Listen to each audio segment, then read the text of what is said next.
প্রাথমিক পর্যায়ে ক্যান্সার নির্ণয় করা গেলে সেটা রোগীর জন্য খুবই হেল্পফুল হয়।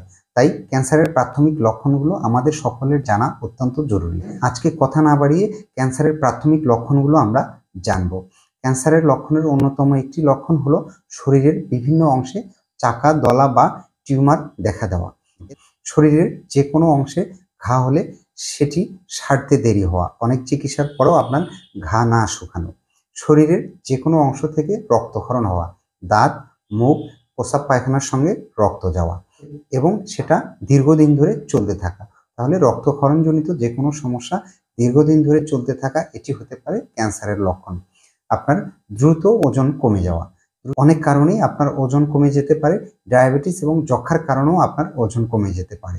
ক্যান্সারের ক্ষেত্রে যেটি হয় সেটি হলো দ্রুত ওজন কমে যায়, অর্থাৎ আপনার মাসে 5-7 কেজি বা 10 কেজিরও অধিক ওজন কমে যেতে পারে। তাহলে আপনার হঠাৎ করেই যদি অনেক ওজন কমে যায়, দ্রুত চিকিৎসকের পরামর্শ নিন।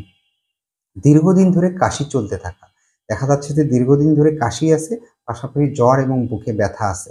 আমরা কি করতেছি, ওষুধের দোকান থেকে ইচ্ছেমতো ওষুধ কিনতেছি, একের পর এক ওষুধ পরিবর্তন করার পরেও জ্বর কমে হয়তো বা সাময়িক, কিন্তু দেখা যাচ্ছে সেটা পুনরায় ফিরে আসে, পাশাপাশি কাশি থেকেই যায়। এবং পরবর্তী সময়ে চিকিৎসকের কাছে গিয়ে প্রয়োজনীয় পরীক্ষা নিরীক্ষা করে দেখা যায় যে ফুসফুসের অবস্থা খুবই খারাপ বা ফুসফুসের ক্যান্সারে আক্রান্ত।